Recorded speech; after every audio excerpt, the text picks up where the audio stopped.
there folks, how are you doing? I hope that I find you very, very well, and a very warm welcome back to What's for Tea. Or if you're new, a very warm welcome to you also, and I'm very glad you found our wee corner of YouTube. And also I wanted to say again a big thank you to those who went over and started following me on my wee Instagram page, and I'll link all that down below if you want to follow me as well, because I know that quite a few folk have came over from Instagram as well. So hi, it's lovely to see you. So yeah, today, I actually made this wee lemon meringue pie. Now this is a kind of cheaty version, because unlike traditional lemon meringue pies that usually use a sort of short crust or pie crust, I'm going to be using a biscuit base today, and it really does cut down on the time, and it makes it, you know, far simpler to make. And the same with the lemon curd filling. I'm just going to be doing a cold filling, you know, rather than the stovetop version, which is much quicker and far easier. This is absolutely foolproof, you know. There are a wee shortcuts compared to the traditional lemon meringue pie, but it's just as tasty, but it's just that wee bit easier. So yeah, if you want to follow along, this is what I've used. The first thing I've got is 1 tablespoon of Demerara sugar. I've got 60 grams of unsalted butter, that's about 2 ounces or half a cup. I've got 3 large eggs, which I've just separated the whites from the yolks. These are the egg whites. I've got 12 digestive biscuits, which we're just going to crush. I've got 1 standard can of condensed milk. That's around about 400 grams, which is about 14 ounces or 1 3/4 cups. I've got 170 grams of caster sugar. That's about 6 ounces.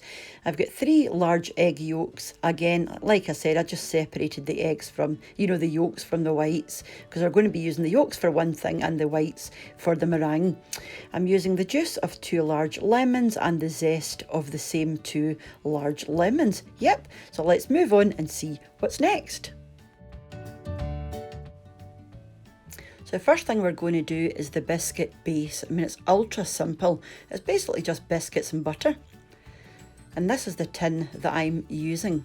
I'm just using a 23 centimetre, which is about 8 inches, and it's a loose bottom non-stick tin. And this just makes the world a lot easier to deal with. So the first thing you want to do is crush your biscuits. Now, if you don't have a blitzer like this, you can just do it in a Ziploc bag, you know, with a rolling pin, and just bash until you've got a fine crumb. But this is just much quicker, and I'm just using this because I've got one of these. And then you want to go over to your cooker, and on a medium heat, just pop your butter in. This is 60 grams of unsalted butter, and just melt that down. And to that, once it's melted, you want to pop in a tablespoon of Demerara sugar, or Demerara, depending on how you want to say it. And just give that another wee stir to dissolve your sugar.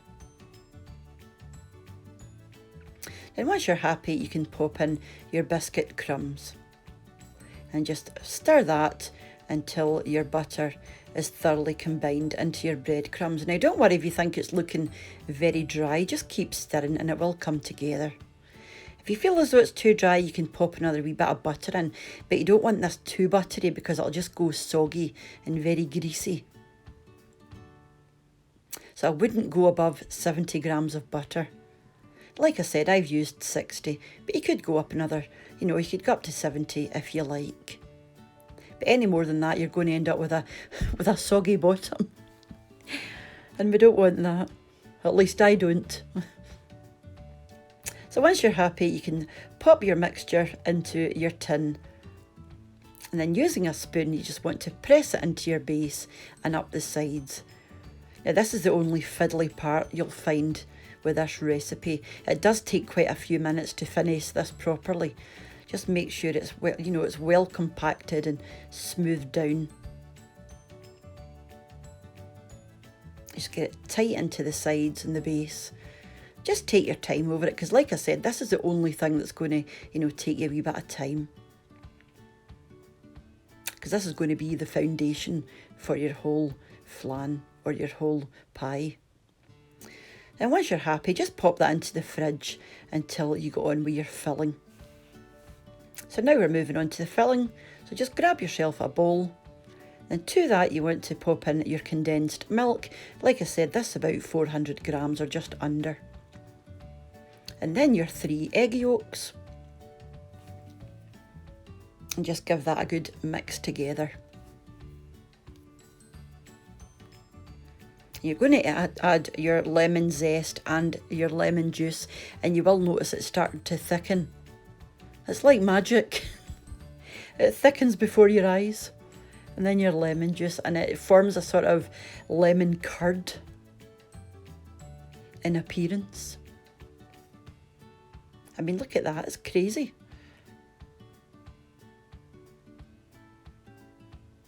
So just give this a minute or so.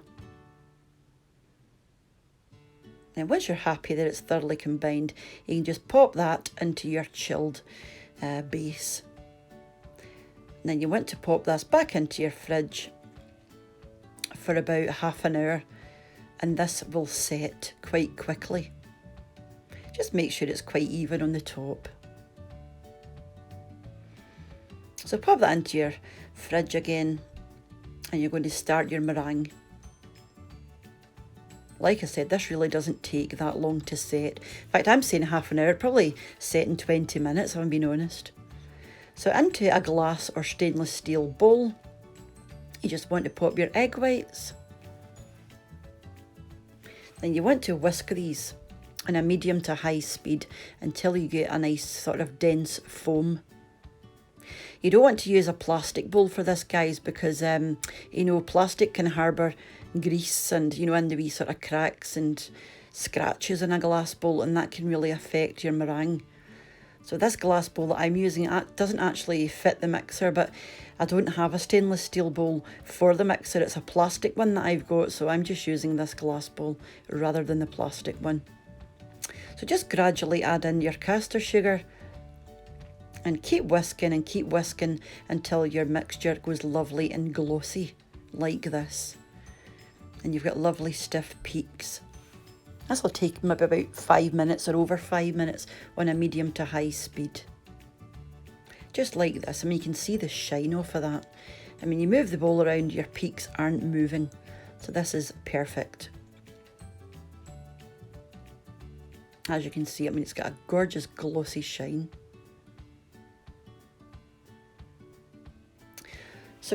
So grab your pie back out your fridge, and you just want to lay on your meringue mixture. Now you want this as close to the edge as you can get it, covering that lovely ring of a biscuit crumb. So you just want to sort of put wee blobs round about the outside to begin with, and then you can pull it all into the middle. Just get as close to the edge as you can. It's quite easy, it's not difficult.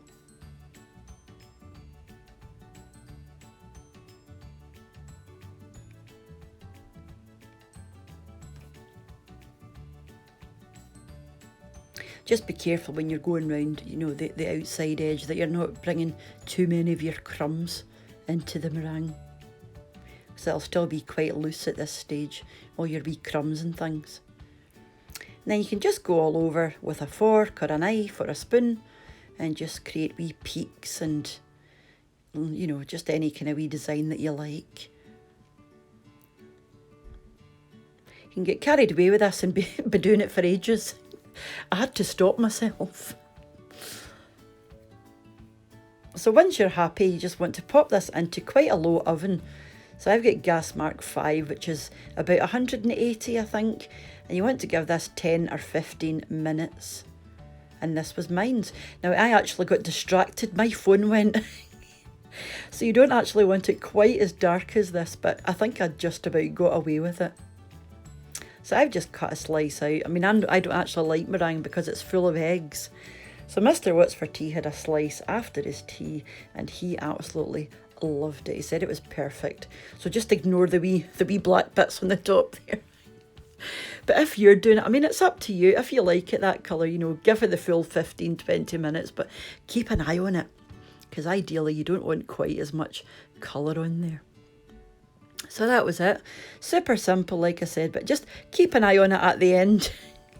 But otherwise, you know, it is super duper easy to make, very, very quick to make. You know, the various steps don't take long at all. The only thing that'll take you quite a few minutes is actually pressing your base into place, just to make sure that it's quite compact. Because like I said, when you're lifting your slices out, you don't want it all crumbling and falling to bits. So yeah. So thank you very much again for coming over and seeing what I'm up to, and just give me your wee suggestions down below, because I do like to see what you guys want to see. So I'll be back in the next few days with a poll, and then tomorrow with my supermarket shopping haul, and I think we're going to be trying Morrison's this week just for a wee change. And then I'll be back on Sunday again with meals of the week, and like I said, I'll be taking your suggestions in a wee poll for a recipe for next week. So until I see you next, mind to take care of yourselves, and thank you very much again for going over to my Instagram. We're starting to build a wee following over there, so it's nice to see so many of you over there. I see a lot of the same faces from here going over, so yeah, it means an absolute ton. So like I said, take care of yourselves, and I'll see you soon. Bye for now. Bye now.